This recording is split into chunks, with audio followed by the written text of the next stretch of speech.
Do this for the next 90 days and watch your life change from the inside out. Have you ever wondered how different your life would look if, for just 90 days, you gave up chasing everything outside of your control and finally focused all your energy inward? Have you ever felt like you were exhausted not from action, but from reacting to things that don't belong to your peace? And have you ever suspected that you were closer to clarity, freedom, and power than you think, but that something small yet essential has been missing? Welcome to Stoic Zen. This is not another productivity challenge. This is your invitation to a quieter revolution, one where your soul leads, not your stress. Start here. 90 days of inner alignment. For the next 90 days, you will not try to fix the world. You will fix your focus. You will train your mind like a warrior sharpens a blade. Through daily discipline, clarity, and repetition, you will not chase validation. You will not argue with fools. You will not exhaust yourself reacting to noise. Instead, you will rise with presence. You will move with intention. You will live by principle, not pressure. This isn't about becoming someone new. It's about returning to who you've always been. Beneath the fear, the comparison, the distraction, the first truth, what you can't control is not yours to carry. This is where we begin, with the most liberating idea in all of Stoicism.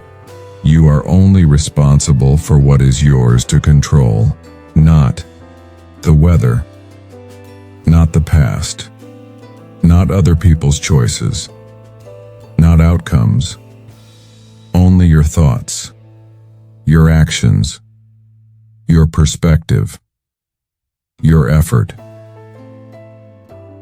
When you internalize this, something radical happens. You stop wasting energy. You stop arguing with reality. You stop bleeding into spaces where you have no agency. Seneca said, "We suffer more in imagination than in reality." And so much of our stress comes from trying to rearrange the world instead of reorganizing our own mind. So for the next 90 days, every time you feel overwhelmed, and pause and ask, is this mine to carry? If yes, act. If no, release. And if you don't know yet, still release. Because peace loves empty hands. Declutter the internal battlefield. Let go or be pulled. Letting go isn't weakness. It's wisdom. It's looking at a mental fight and realizing, I don't have to attend every battle I'm invited to. You don't have to win every debate. You don't have to correct every misperception. You don't have to explain yourself to everyone. You're allowed to just live, quietly, powerfully, and fully rooted in your own truth. For the next 90 days, anytime you catch yourself mentally spiraling about something that no longer serves you, stop, take a breath, repeat, not mine. Every time you release what isn't yours, you come back to what is, your breath, your purpose, your response, your presence. This is not disengagement. This is strategy. This is how the Stoics endured storms without letting the storms enter them. Morning reflection.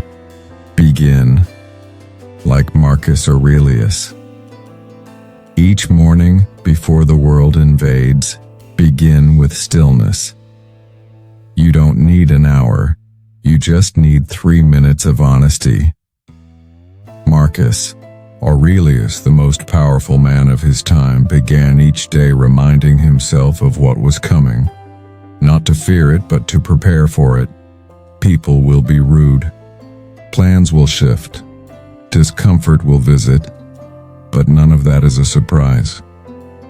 None of it is yours to control. What is yours is your response. So before you scroll, before you answer, before you even move, pause. Ask yourself, how will I lead myself today? What can I control and how can I honor it? What no longer deserves my energy? Write it, whisper it, or simply breathe into it. Because how you begin determines who you'll become.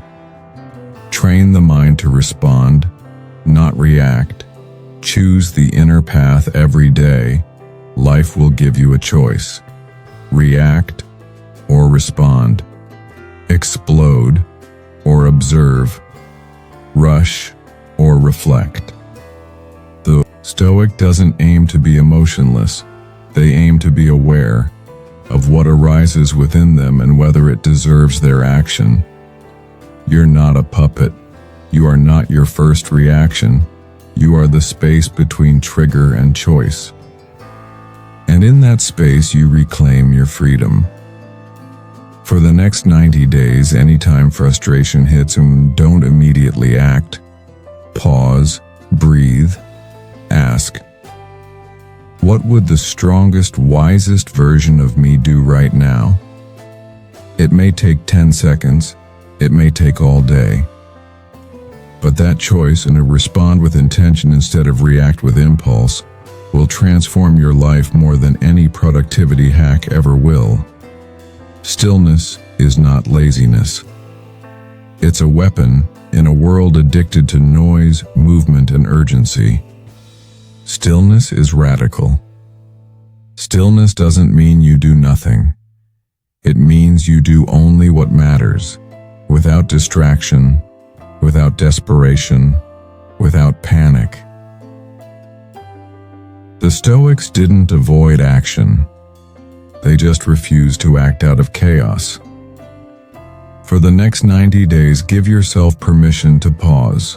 When you feel overwhelmed, don't scroll, don't run, don't fill the silence. Instead, return to your breath, to your feet, to your senses. Ask, what am I running from? Then remind yourself, nothing worth building requires me to burn out to get there. Stillness is a kind of rebellion. It says, I'm not rushed, I'm not reactive, I'm rooted. And from that place, you move smarter, speak calmer, and build stronger. Pay attention to the voice inside. Awareness. Before achievement, we all have a voice in our heads. Some days it's kind, some days it's cruel, but most days, we don't even notice it's running the show. The Stoics believed that thoughts are not facts, they're habits, and they can be retrained. For the next 90 days, become a quiet observer of your internal narrative. Do you speak to yourself like a leader or like a bully? Do your thoughts uplift or erode? Do they guide or sabotage? You don't need to judge the voice, you just need to notice it. And the moment you do so, you take your power back.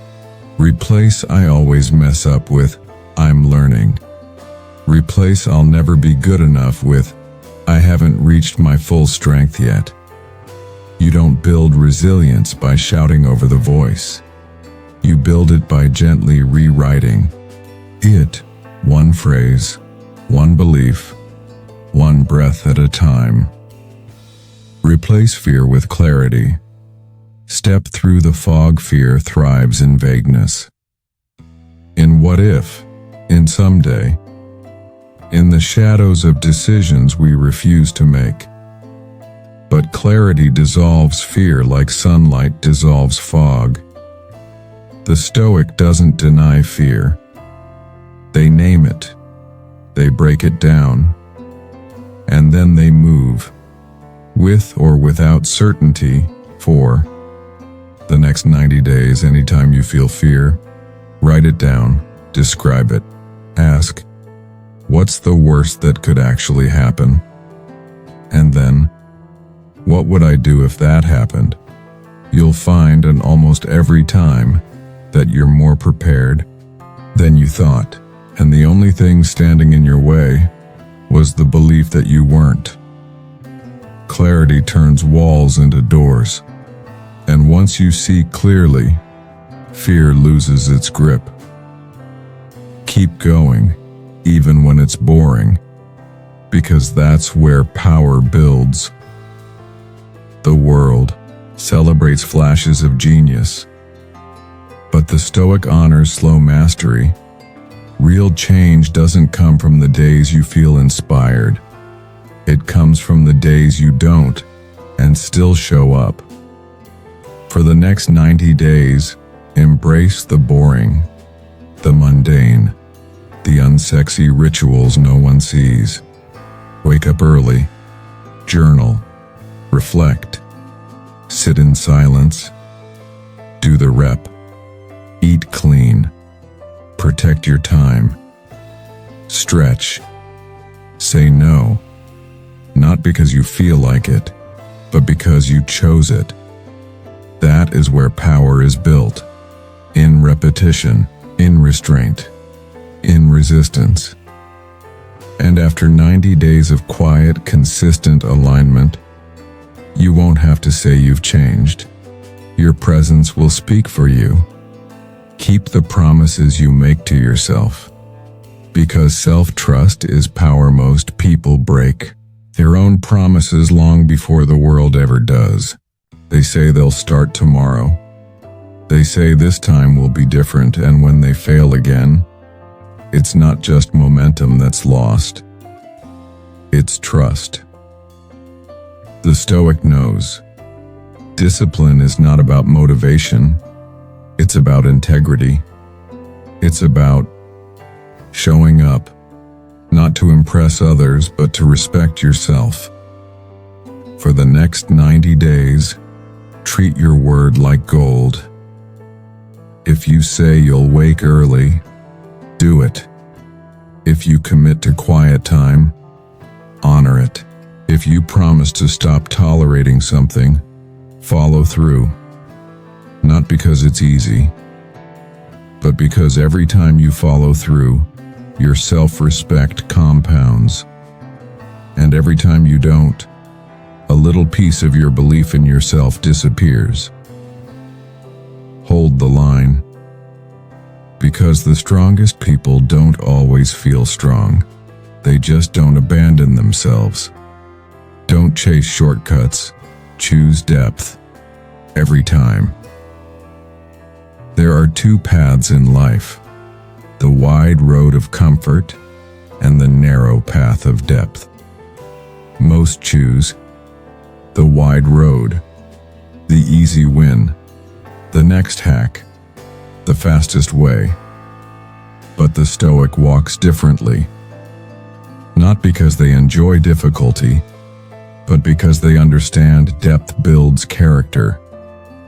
For the next 90 days, reject shortcuts. Choose the harder conversation. Write the longer sentence. Take the longer route if it makes you better. Let discomfort become your compass, not your excuse. Easy gives you dopamine. Depth gives you dignity. And when the world is rushing to finish, you'll be standing strong, building something that actually lasts. Don't let the world define success for you. Define it quietly. Daily success isn't what they tell you it is. It's not fame. It's not followers. It's not shiny cars or big titles. The Stoic defines success as alignment between what you value and how you live, between what you say and what you do. For the next 90 days, stop performing. Start practicing. Let success mean you kept your peace. You honored your priorities. You became a little more whole even if no one noticed. Success isn't a show. It's a state. And the quieter it gets, the more real it becomes. Live like you're writing your legacy every day. Because you are at the end of your life, you won't remember the trophies. You'll remember how you showed up, how you treated others, how you faced your own reflection when no one else was watching. The Stoics believed death was not to be feared, but remembered. Because it brings urgency. Because it brings clarity. For the next 90 days, live each day like it's a sentence in the final letter you leave behind. Would you be proud of how you spoke today? Of how you thought? Of how you moved through fear? This doesn't mean live with pressure. It means live with presence. Because the truth is, you are writing something. Every choice is a line. Every day is a paragraph. Every season is a chapter. What story are you writing? Conclusion. You are the author of these next 90 days. This is not about perfection. It's about presence, not performance, but principle, not speed, but stillness. You have 90 days, not to change your whole life, but to finally return to it. Return to your clarity. Return to your power. Return to what you already knew before the world distracted you. So let the world race. You walk with intention. And if this message brought you back to that place, if it helped you remember your strength or breathe a little deeper, I invite you to subscribe to Stoic Zen, not for more noise, but for more stillness, more truth, more reminders that your best self doesn't need to be chased or just remembered. Until next time, stay calm, stay focused, stay true.